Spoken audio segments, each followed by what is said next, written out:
Hello everyone, welcome to Keystone life sciences. Previous lectures में हम लोग कार्बोहाइड्रेट्स के बारे में बात कर रहे थे, ठीक है। और लास्ट लेक्चर में मैंने आपको मोनोसैकेराइड्स के बारे में बताया, ठीक है। जब मैंने आपको कार्बोहाइड्रेट पढ़ाना शुरू किया था तो मैंने कार्बोहाइड्रेट्स को क्लासिफाई किया था और वहां पे मैंने आपको बताया था कि कार्बोहाइड्रेट्स को 3 क्लासेस में क्लासिफाई किया जाता है। एक बार फिर से रिकॉल करते हैं हम लोग। जब मैं आपको कार्बोहाइड्रेट स्टार्ट कर रहा था पढ़ाना तो मैंने आपको बताया था कि कार्बोहाइड्रेट्स को ब्रॉडली 3 क्लासेस में क्लासिफाई किया जाता है, ठीक है। 3 क्लासेस। एक था हमारा मोनोसैकेराइड,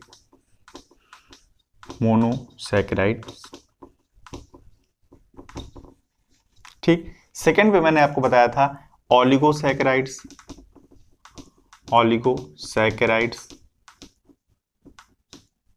ठीक। और थर्ड था हमारा पॉलीसैकेराइड्स,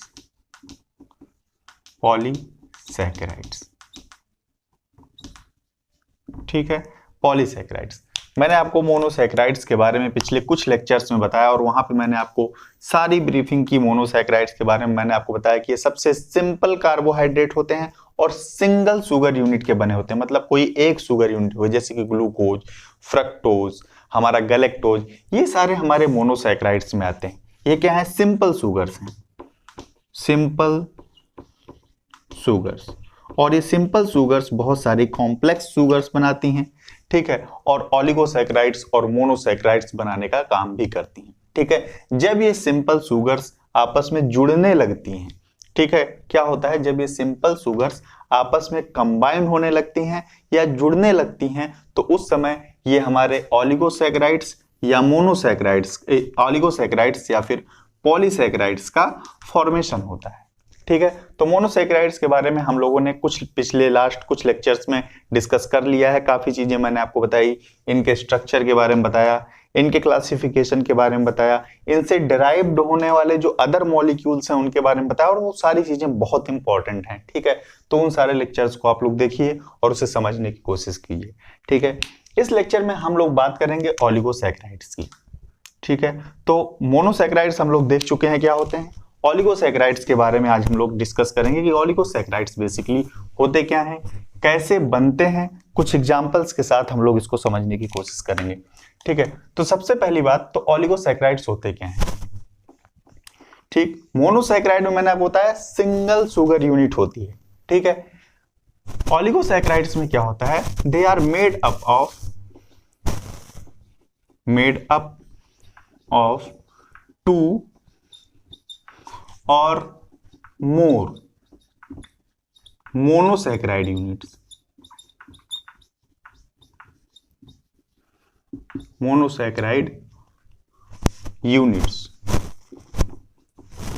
ठीक है। 2 और मोर मोनोसैकेराइड यूनिट्स मतलब 2 या फिर 2 से ज्यादा मोनोसैकेराइड यूनिट्स अगर आपस में जुड़ती हैं तो उस तरह के जो कार्बोहाइड्रेट्स होते हैं उनको हम लोग ऑलिगोसैकेराइड्स कहते हैं। अब इस 2 और मोर में एक रेंज है, ठीक है, एक रेंज है। मतलब इस 2 या 2 से ज्यादा में एक रेंज है, वहीं तक के जो कार्बोहाइड्रेट हैं वो ऑलिगोसैकेराइड में आते हैं। और वो रेंज होती है मैक्सिमम 2 to 10 मोनोसैकेराइड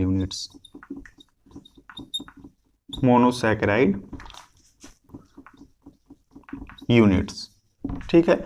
हम ऑलिगोसैकेराइड कब कहेंगे, ऑलिगोसैकेराइड हम कब कहेंगे कार्बोहाइड्रेट को, जब 2 से लेकर के 10 तक, ठीक है, 2 से लेकर के 10 तक मोनोसैकेराइड्स आपस में जुड़े हों। मतलब वो 3 मोनोसैकेराइड्स भी हो सकते हैं, 4 मोनोसैकेराइड्स हो सकते हैं, 5 मोनोसैकेराइड्स आपस में जुड़े हो सकते हैं और इसी तरह से 10 तक ये हो सकते हैं आपस में, ठीक है। अगर ये 10 से ज्यादा हो जाते हैं, if they are goes to more than 10, अगर मोर देन 10 हो जाते हैं, 10 से ज्यादा हो जाते हैं तो उस तरह का जो हमारा कार्बोहाइड्रेट होता है वो किस कैटेगरी में आ जाता है, वो आ जाता है पॉलीसैकेराइड्स में आ जाता है, ठीक है। एक बार फिर से देखते हैं, अगर कोई सिंगल से शुगर यूनिट है तो मोनोसैकेराइड, सिंगल से बढ़ा, अगर सिंगल से बढ़ा मतलब 2 हो गया, 3 हो गया, 4 हो गया और इस तरह से 10 तक अगर वो हो जाता है तो हमारा ऑलिगोसैकेराइड में आ जाएगा, ठीक है। और अगर वो 10 से ज्यादा हो जाता है तो वो आ जाता है पॉलीसैकेराइड्स में। ठीक है, तो हमारे जो ओलिगोसैकेराइड्स होते हैं वो एक से ज्यादा मोनोसैकेराइड यूनिट से जुड़ने से बनते हैं। ठीक है, अब बात यहाँ पे आती है कि जब ओलिगोसैकेराइड्स बनेंगे, ठीक है, जब ओलिगोसैकेराइड्स बनेंगे तो आपस में जुड़ेंगे, एक बात तो ये हो गई। ठीक है, और मैंने कहा कि 2 से लेकर के 10 तक ये रेंज होती है जो ओलिगोसैकेराइड्स बनाती है, इससे ज्यादा पॉलीसैकेराइड्स में आते हैं। ठीक, लेकिन नेचर में डाइसैकेराइड्स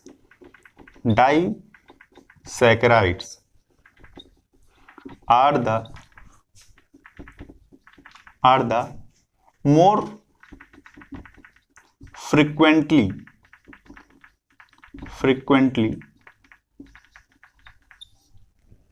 frequently found oligosaccharides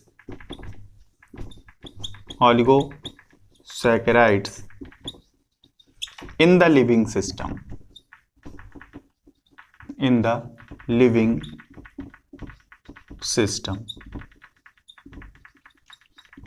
ठीक है, लिविंग सिस्टम में मोर फ्रिक्वेंटली पाया जाने वाला जो ओलिगोसैकेराइड होता है, मोस्ट कॉमनली पाया जाने वाला जो ओलिगोसैकेराइड होता है वो होता है डाइसैकेराइड। ठीक है, तो हम डाइसैकेराइड के बारे में ही बात करेंगे क्योंकि ये मोस्ट फ्रिक्वेंटली या मोस्ट कॉमनली पाया जाने वाला ओलिगोसैकेराइड होता है।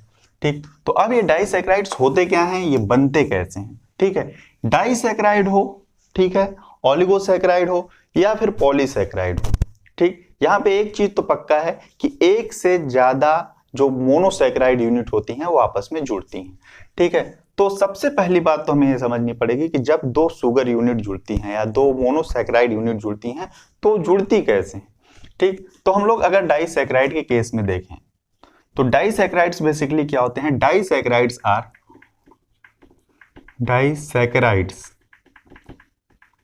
Are formed by joining of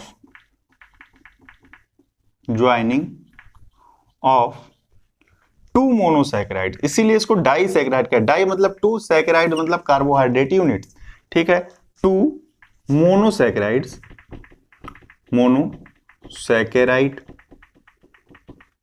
units. ठीक है, डाइसैकेराइड कैसे बनेंगे, जब 2 मोनोसैकेराइड यूनिट आपस में जुड़ेंगे। ठीक है, अब इतनी चीज तो यहाँ पे क्लियर हो गई कि डाइसैकेराइड में 2 मोनोसैकेराइड यूनिट जुड़ेंगे, लेकिन अब वो 2 मोनोसैकेराइड यूनिट जुड़ेंगी कैसे। जो दोनों मोनोसैकेराइड यूनिट यहाँ पे जुड़ती हैं वो जुड़ती हैं एक कोवैलेंट बॉन्ड से जिसको कहा जाता है ओ ग्लाइकोसिडिक बॉन्ड। ठीक, दोनों मोनोसैकेराइड यूनिट किस बॉन्ड के थ्रू जुड़ती हैं, ओ ग्लाइकोसिडिक बॉन्ड के थ्रू जुड़ती हैं। ये बहुत ज्यादा इंपॉर्टेंट है यहाँ पे। ठीक है, एक और ग्लाइकोसिडिक बॉन्ड होता है जिसको हम लोग कहते हैं an glycosidic bond, an glycosidic bond. ठीक है, एक होता है ओ ग्लाइकोसिडिक बॉन्ड और दूसरा होता है एन ग्लाइकोसिडिक बॉन्ड। ठीक है, इसके बारे में हम लोग आगे चल के चर्चा करेंगे। एन ग्लाइकोसिडिक बॉन्ड जो होता है वो बेसिकली न्यूक्लियोटाइड्स में या न्यूक्लियोसाइड में पाया जाता है। न्यूक्लिक एसिड पढ़ाऊंगा तो वहां पे मैं बताऊंगा कि ये कैसे बनते हैं, लेकिन यहाँ पे अभी हम ओ ग्लाइकोसिडिक बॉन्ड की बात करते हैं कि ओ ग्लाइकोसिडिक बॉन्ड्स बनते कैसे हैं। ठीक, ये जो ओ ग्लाइकोसिडिक बॉन्ड बनते हैं ये बनते हैं by the reaction of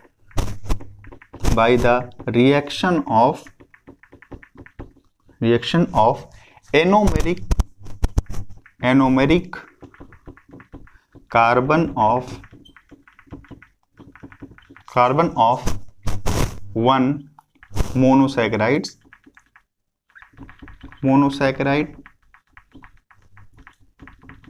with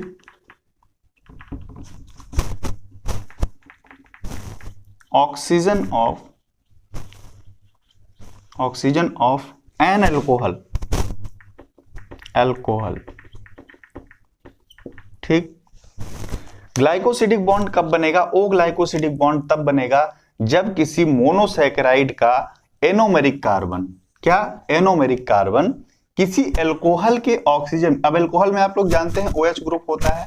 ठीक, और इस OH के ऑक्सीजन से रिएक्ट करे। ठीक, तो उस कंडीशन में जो हमारा बॉन्ड बनेगा उसको हम लोग कहेंगे ओ ग्लाइकोसिडिक बॉन्ड। ठीक है, अब यहाँ पे हम कुछ एग्जाम्पल के साथ देखते हैं कि किस तरह से ये डाइसैकेराइड्स बनते हैं, किस तरह से ओलिगोसैकेराइड, किस तरह से हमारा ग्लाइकोसिडिक बॉन्ड बनता है।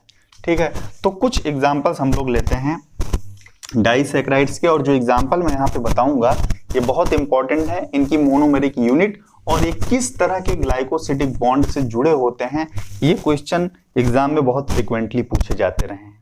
ठीक है, तो सबसे पहला एग्जाम्पल हम लोग देखते हैं, सबसे पहला एग्जाम्पल हम लोग लेते हैं माल्टोज। माल्टोज, ठीक, माल्टोज ये क्या है, कार्बोहाइड्रेट है, बेसिकली ये डाइसैकेराइड है। क्या है ये, डाइसैकेराइड।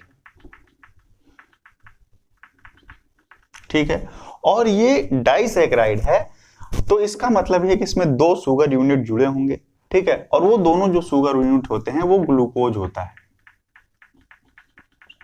ठीक, माल्टोज में दो ग्लूकोज आपस में जुड़े होते हैं। ठीक है, और किस तरह से जुड़े होते हैं, ओ ग्लाइकोसिडिक बॉन्ड के थ्रू जुड़े होते हैं। ठीक है, और उस ओ ग्लाइकोसिडिक बॉन्ड की हम नेमिंग करते हैं। नेमिंग कैसे करते हैं ये भी मैं आपको भी दिखाता हूं। ठीक, तो सबसे पहली बात है ग्लूकोज से बने होंगे, इसका मतलब यहाँ पे दो ग्लूकोज मॉलिक्यूल्स होंगे। ठीक है, दो ग्लूकोज मॉलिक्यूल्स यहाँ पे इन्वॉल्व होंगे। ठीक, तो मैं दो ग्लूकोज मॉलिक्यूल यहाँ पे बनाता हूं, साइक्लिक स्ट्रक्चर में ही यहाँ पे बनाएंगे। ठीक, तो ये पहला ग्लूकोज मॉलिक्यूल, यहाँ पे ऑक्सीजन हमारा रहता है। हमने आपको बताया था साइक्लिक स्ट्रक्चर, इसीलिए मैं कह रहा था कि सारी चीजें बहुत ध्यान से समझनी होंगी आपको। ठीक है, तो अगर ये साइक्लिक स्ट्रक्चर कैसे बना है ये आपको समझ में नहीं आ रहा तो आप मेरा जो साइक्लिक स्ट्रक्चर वाला लेक्चर है वो आपको देखना पड़ेगा यहाँ पे। ठीक, तो यहाँ पे ये पहला कार्बन था, दूसरा, तीसरा, चौथा, पांचवा और ये छठा। ठीक, और मैंने आपको बताया था कि जो फर्स्ट कार्बन है यही क्या है, हमारा एनोमेरिक कार्बन है, यही हेमी एसिटल है। ठीक है, उसके बाद हमारा एक दूसरा ग्लूकोज भी होगा, दूसरा ग्लूकोज भी बना लेते हैं हम।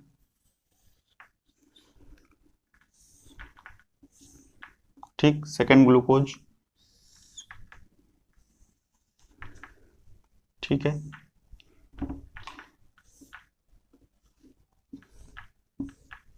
ठीक, इसके भी कार्बन की हम नंबरिंग कर देते हैं। ये हमारा first carbon, second, third, fourth, fifth और यहाँ पे सिक्स्थ होगा। ठीक है, अभी मैं पूरा बनाता हूं इसको। ये हमारा H O H H O H O H H O H H और ये हमारा हो जाएगा CH2OH और ये हो जाएगा।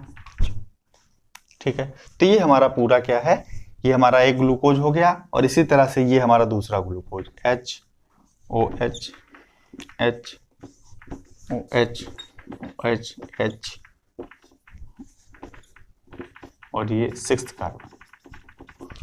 ठीक है, तो ये हमारा बना हुआ है दोनों ग्लूकोज। ठीक है, ये दोनों ही क्या है, अल्फा डी ग्लूकोज है। बेसिकली ये क्या है, अल्फा डी ग्लूकोज, और ये क्या है, ये भी है अल्फा डी ग्लूकोज। ठीक है, अल्फा डी ग्लूकोज। अब यहां पे हमने कहा कि दोनों ही ग्लूकोज मॉलिक्यूल क्या होगा, ग्लाइकोसिडिक बॉन्ड के थ्रू जुड़ेंगे। ठीक, और ग्लाइकोसिडिक बॉन्ड बनता कैसे है, किसी एक मोनोसैकेराइड यूनिट का जो हमारा एनोमेरिक कार्बन है, ये क्या है, एनोमेरिक कार्बन है, वो किसी एल्कोहल से, अब वो एल्कोहल ग्रुप कहीं से भी आ सकता है, वो एक मोनोसैकेराइड यूनिट से भी आ सकता है। तो एल्कोहल ग्रुप यहाँ पे है, इसके एल्कोहल के ऑक्सीजन से रिएक्ट करेगा, ये वाला हाइड्रोजन और ये पूरा हाइड्रोक्सिल। ठीक, ये दोनों आपस में रिएक्ट करेंगे और क्या निकल जाएगा, एक वाटर मॉलिक्यूल निकलेगा यहाँ से। ठीक है, क्या निकल जाएगा, एक वाटर मॉलिक्यूल यहाँ से निकल जाएगा। ठीक, जब वाटर मॉलिक्यूल यहाँ से निकल गया तो यहाँ पे बचा क्या क्या, ठीक है, ये पूरा OH निकल गया और यहाँ से H निकल गया, H2O निकल गया। ठीक है, और जब H2O निकल गया यहाँ से तो अब बचा क्या, यहाँ पे एक ऑक्सीजन बचा हुआ है। ठीक है, यहाँ पे क्या बचा था, एक ऑक्सीजन। ठीक है, और ये पूरा आपस में एक बॉन्ड बन गया। ठीक है, इसीलिए यहाँ पे क्योंकि ये ऑक्सीजन बना हुआ है, ऑक्सीजन जुड़ा हुआ है आपस में, इसीलिए इसको कहा जाता था ओ ग्लाइकोसिडिक बॉन्ड, ओ ग्लाइकोसिडिक बॉन्ड। ठीक है, अब ये ग्लाइकोसिडिक बॉन्ड के थ्रू दो मोनोसैकेराइड यूनिट आपस में जुड़ गए और मिलकर के क्या बनाया, माल्टोज। ठीक है, माल्टोज यहाँ पे बन गया। ठीक, अब ये जो ग्लाइकोसिडिक बॉन्ड है इसकी भी नेमिंग की जाती है। इसकी नेमिंग इस बेसिस पे की जाती है कि जो हमारा एनोमेरिक कार्बन है वो अपने किस कन्फॉर्मेशन में है, अल्फा कन्फॉर्मेशन में है या फिर बीटा कन्फॉर्मेशन में। अगर वो अल्फा कन्फॉर्मेशन में है तो हमारा जो ग्लाइकोसिडिक बॉन्ड है उसकी नेमिंग हम अल्फा के फॉर्म में करते हैं, और अगर बीटा कन्फॉर्मेशन में है तो हम बीटा के फॉर्म में करते हैं। ठीक, तो यहाँ पे हमारा इस वाले ग्लूकोज का एनोमेरिक कार्बन जो है वो ग्लाइकोसिडिक बॉन्ड के फॉर्मेशन में इन्वॉल्व है, और ये अपने अल्फा कन्फॉर्मेशन में था। ठीक है, अल्फा कन्फॉर्मेशन में था, और जो बॉन्ड बन रहा है वो इस ग्लूकोज के कार्बन नंबर 1 और इस ग्लूकोज के कार्बन नंबर 4 के बीच में बन रहा है। ठीक है, फिर से सुनिएगा, जो हमारा एनोमेरिक कार्बन का डोनर वाला ग्लूकोज है वो अपने अल्फा कन्फॉर्मेशन में था। देखिए ये अल्फा डी ग्लूकोज था। ठीक है, अल्फा कन्फॉर्मेशन में, और जो हमारा ग्लाइकोसिडिक बॉन्ड बन रहा है वो हमारे जो फर्स्ट ग्लूकोज है उसके कार्बन नंबर 1 और सेकंड ग्लूकोज के कार्बन नंबर 4 के बीच में बन रहा है। ठीक, इसीलिए यहाँ पे जो हमारा ग्लाइकोसिडिक बॉन्ड बनेगा उसको हम लोग नेमिंग करेंगे, दोनों ग्लूकोज कैसे जुड़ेंगे, बाई अल्फा। अल्फा इस ग्लूकोज का अल्फा, ठीक है, अल्फा कन्फॉर्मेशन में, तो ये क्या आ गया, अल्फा। ठीक है, और कार्बन नंबर क्या है, 1। ठीक, तो 1। ठीक, और किस कार्बन नंबर से जुड़ा हुआ है, 4, तो ये हो गया 1, और यहां पे एक एरो बनाएंगे 4 लिंकेज। लिंकेज बोल सकते हैं, अल्फा 1 4 ग्लाइकोसिडिक बॉन्ड बोल सकते हैं। ठीक है, फिर से एक बार देखिएगा, ग्लूकोज का कन्फॉर्मेशन था अल्फा, उस अल्फा से अल्फा आया।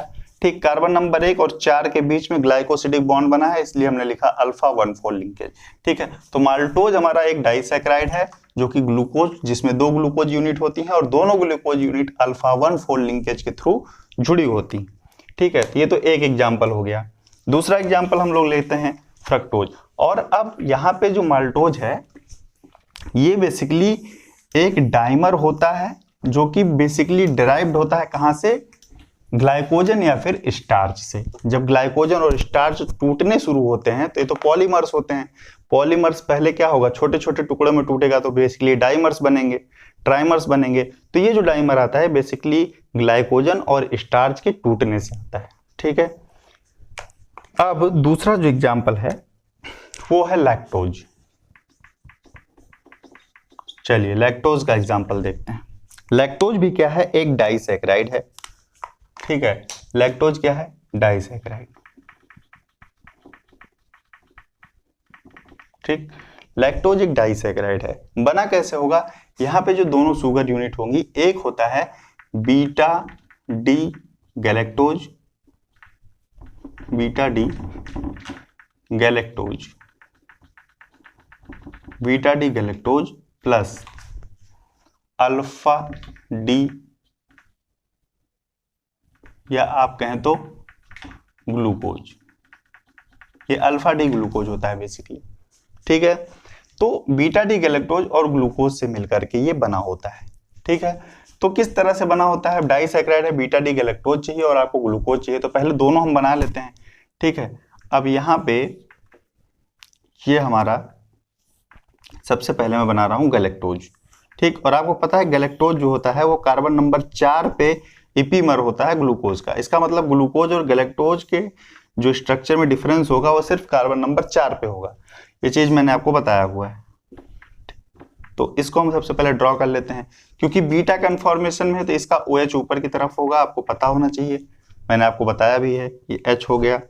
ठीक, कार्बन नंबर 2 ठीक है, कार्बन नंबर 3 भी ठीक है, 4 पे अलग होगा थोड़ा सा। ठीक है, और ये CH2OH और ये H, ये क्या है हमारा बीटा डी गैलेक्टोज। ठीक, ये हो गया बीटा डी गैलेक्टोज, और हमें चाहिए एक ग्लूकोज। ठीक है, ये आ गया ग्लूकोज, और ये ग्लूकोज अल्फा कन्फॉर्मेशन में है।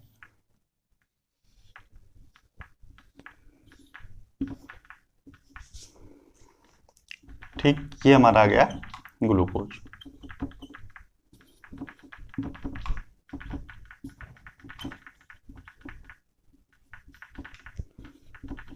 ये आ गया ग्लूकोज, ये क्या है ग्लूकोज। ठीक, अब ये दोनों आपस में ग्लाइकोसिडिक बॉन्ड के थ्रू जुड़ेंगे। कैसे जुड़ेंगे? सेम रिएक्शन होगी, क्या निकल जाएगा? वाटर मॉलिक्यूल निकल जाएगा कुछ इस तरह से। ठीक, क्या निकल जाएगा? Water molecule. ठीक, और जब वाटर मॉलिक्यूल निकलेगा तो ये दोनों आपस में जुड़ जाएंगे। ठीक है, किस तरीके से जुड़ेंगे? वाटर मॉलिक्यूल निकलेगा तो ये पूरा ये पोर्शन पूरा रिमूव हो जाएगा, ऑक्सीजन बच जाएगा। ठीक है, और ये ऑक्सीजन कुछ इस तरह से जुड़ जाएगा।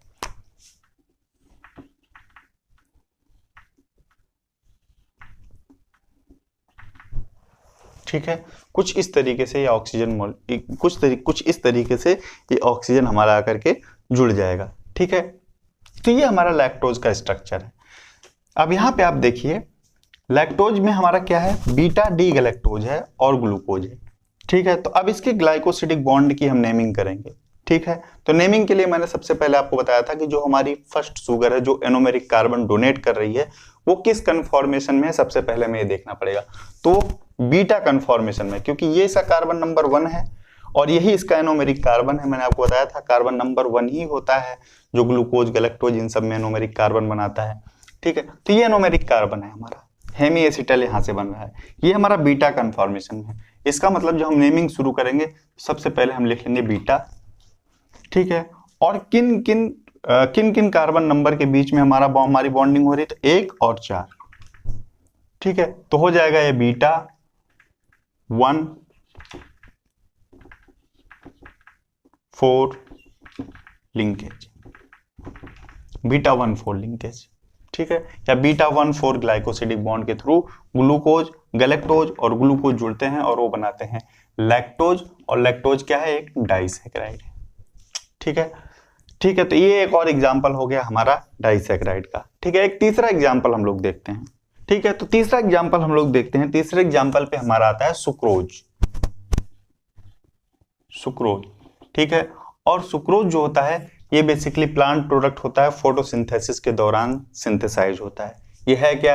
ये बेसिकली एक डाइसैकेराइड होता है, ये है डाइसैकेराइड।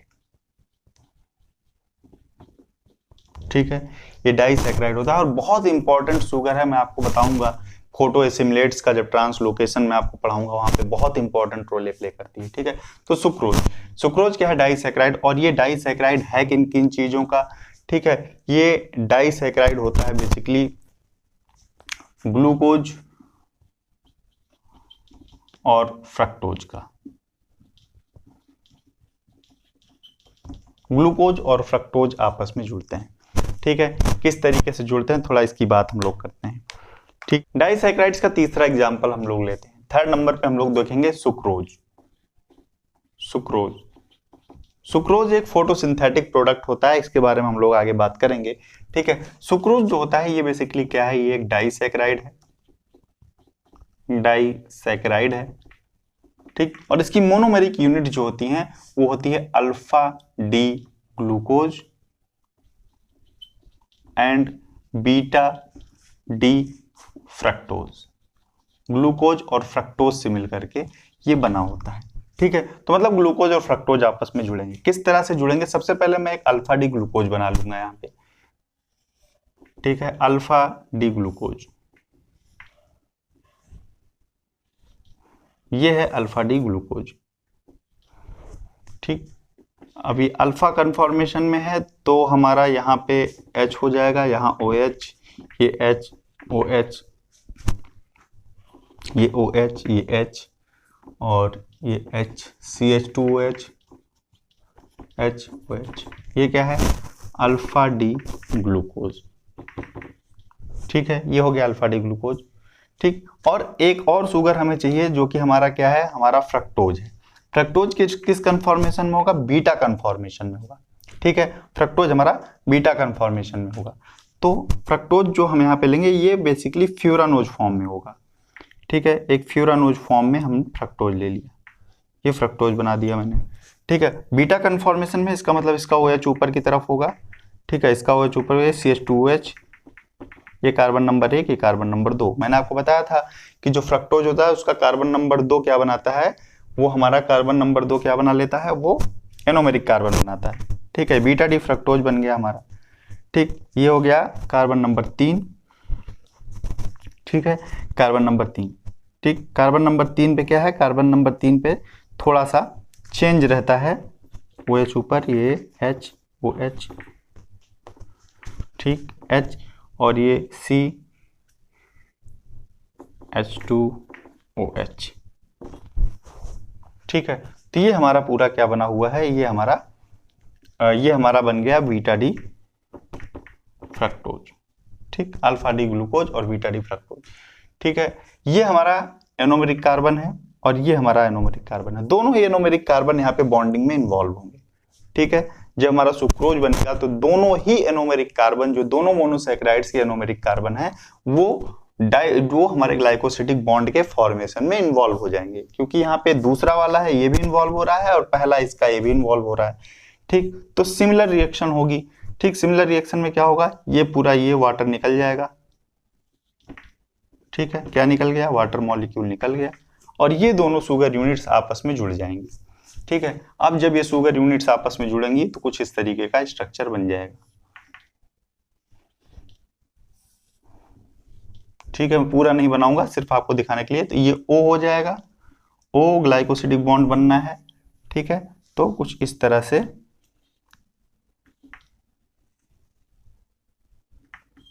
ये शुगर यूनिट्स आपस में जुड़ जाती, ये हो जाएगा CH2OH। ये क्या बना हमारा, ये हमारा पूरा बन गया सुक्रोज। ठीक, सुक्रोज में ग्लाइकोसिडिक बॉन्ड बन गया। ये कार्बन नंबर 1 है, ये कार्बन नंबर 2 है। इन दोनों के बीच में जो ग्लाइकोसिडिक बॉन्ड बना है वो बना है।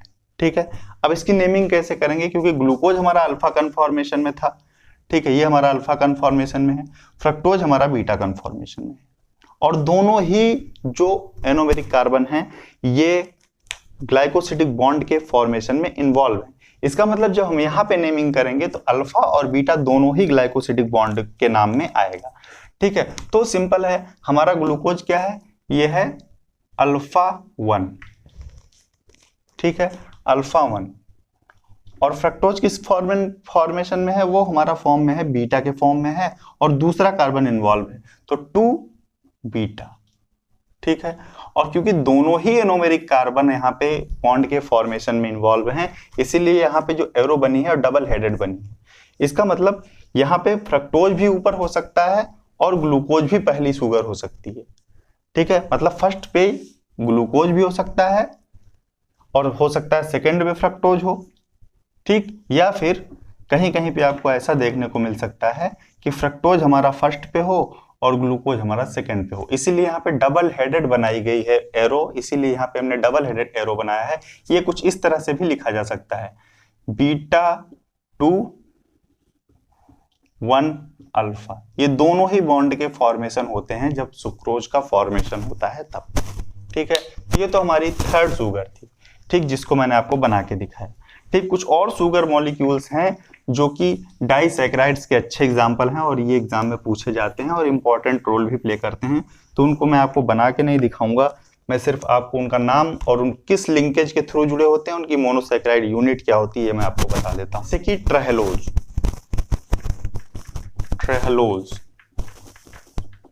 ठीक है, ट्रेहलोज बना होता है अल्फा डी ग्लूकोज से। ठीक है, अल्फा डी ग्लूकोज से। यहाँ पे दोनों ही ग्लूकोज मॉलिक्यूल आपस में जुड़े होते हैं। यहाँ पे जो दोनों ग्लूकोज आपस में जुड़े होते हैं वो जुड़े होते हैं अल्फा 1 अल्फा लिंकेज के थ्रू। मतलब दोनों ही जो एनोमेरिक कार्बन होते हैं दोनों ही ग्लूकोज के बॉन्ड के फॉर्मेशन में इन्वॉल्व होते हैं। ठीक है, और ट्रेहलोज जो होता है बहुत ही इंपॉर्टेंट शुगर होती है। They are the major constituent of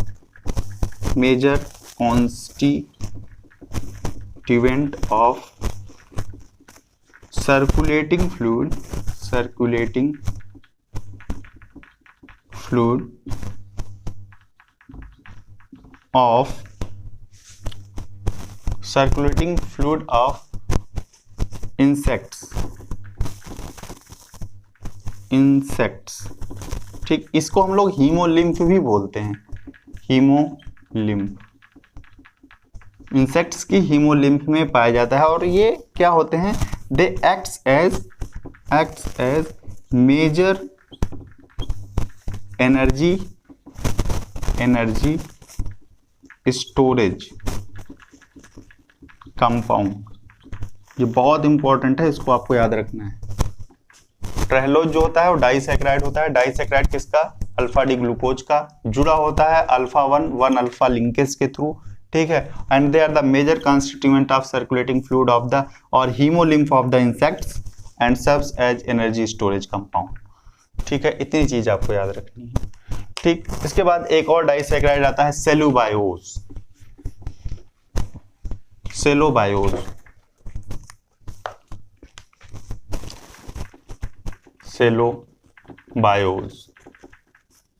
ये भी जो है डाइसैकेराइड होता है और ये बना होता है बीटा डी ग्लूकोज से, ठीक है। और जुड़ा कैसे होता है, ये लिंक्ड होता है आपस में बीटा 1,4 लिंकेज के थ्रू, बीटा 1,4 लिंकेज के थ्रू, ठीक। एक और होता है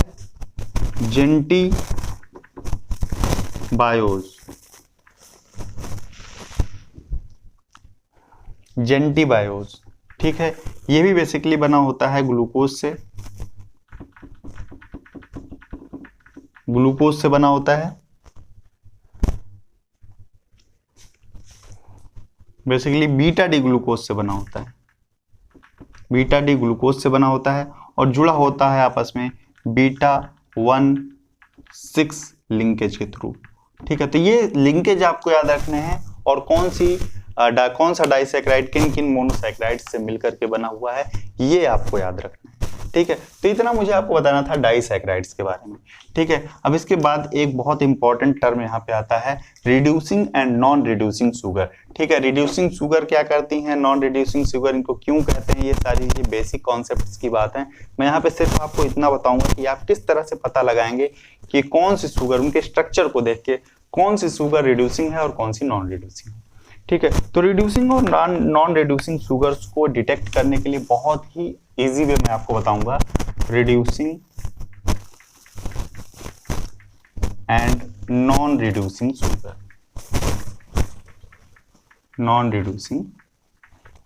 शुगर, ठीक है। अब यहाँ पे रिड्यूसिंग और नॉन रिड्यूसिंग शुगर को समझने के लिए सबसे पहले मैंने जब आपको हेमी एसिटल्स और हेमी कीटल का फॉर्मेशन बताया था तो मैंने आपको बताया था कि जो शुगर होती हैं वो एक साइक्लिक स्ट्रक्चर लेती हैं जिसमें वो एक और एनोमेरिक सेंटर क्रिएट करती हैं, ठीक है, जिसको हम लोग कहते हैं एनोमेरिक कार्बन, ठीक है। एसिमेट्रिक सेंटर जो नया वाला होता है उसको हम लोग एनोमेरिक कार्बन कहते हैं और ये हाईली रिएक्टिव OH ग्रुप भी प्रोड्यूस करते हैं, ठीक है। अब अगर ये OH ग्रुप हाईली रिएक्टिव है और ये फ्री फॉर्म में रहेगा तो ये आगे चल के कहीं ना कहीं रिएक्शन करेगा, ठीक है। तो जो हमारी रिड्यूसिंग शुगर्स होती हैं, ठीक है, ठीक, इनका जो एनोमेरिक कार्बन होता है, एनोमेरिक कार्बन जो होता है ये फ्री होता है और अगर ये फ्री है तो इसके पास एक फ्री OH ग्रुप होगा, इसके पास क्या होगा, एक फ्री OH ग्रुप, ठीक। तो ऐसी सारी शुगर जिनका एनोमेरिक कार्बन का जो OH है वो किसी भी बॉन्ड के फॉर्मेशन में इन्वॉल्व नहीं है, वो फ्री है, वो सब कहां पे आएंगी, वो रिड्यूसिंग शुगर में आएंगी। जैसे फॉर एग्जांपल हमारा क्या था, लैक्टोज था, माल्टोज था और इसके अलावा जितनी भी मोनोसैकेराइड्स हैं, ऑल मोनोसैकेराइड्स इसमें आ जाएंगे, सबके पास फ्री OH ग्रुप हैं। आप देखिएगा स्ट्रक्चर में जितनी भी मोनोसैकेराइड्स हैं सबके यहाँ रिड्यूसिंग शुगर है क्योंकि सबका एनोमेरिक कार्बन का OH ग्रुप फ्री है रिएक्शन के लिए, ठीक है। और इसके अलावा हमारे माल्टोज, डाइसैकेराइड में हमारे माल्टोज, ठीक है, माल्टोज हो गया, लैक्टोज हो गया, ये दोनों इंपॉर्टेंट रिड्यूसिंग शुगर्स हैं। नॉन रिड्यूसिंग शुगर्स ऐसी शुगर्स होती हैं जिनका एनोमेरिक कार्बन का जो OH है वो किसी न किसी बॉन्ड के फॉर्मेशन में इन्वॉल्व है, जैसे कि फ्रक्टोज, फ्रक्टोज हो गया, ट्रेहलोज हो गया, इनके एनोमेरिक कार्बन के जो OH होते हैं वो किसी न किसी और मॉलिक्यूल के साथ बॉन्ड बनाने में बिजी होते हैं। ठीक है, इस चीज को आप लोग ध्यान में रखिएगा। यहाँ पे फ्री एनोमेरिक कार्बन का OH ग्रुप नहीं पाया जाता, उनको हम लोग नॉन रिड्यूसिंग शुगर कहते हैं। इसके अलावा क्या रिएक्शन देती हैं फेलिंग सोल्यूशन, और ये सब यहाँ पे हम नहीं डिस्कस करेंगे क्योंकि हमें सिर्फ आपको इसका बेसिक कॉन्सेप्ट ही बताना है, आपसे सिर्फ एग्जाम्पल पूछा जाएगा। ठीक है, तो इस लेक्चर में हम लोगों ने ओलिगोसैकेराइड्स के बारे में बात किया। नेक्स्ट लेक्चर में जब हम लोग मिलेंगे तो हम लोग पॉलीसैकेराइड्स के बारे में बात करेंगे। इस लेक्चर को हम लोग यहीं पे फिनिश करते हैं, मिलते हैं नेक्स्ट लेक्चर में। Thank you for watching.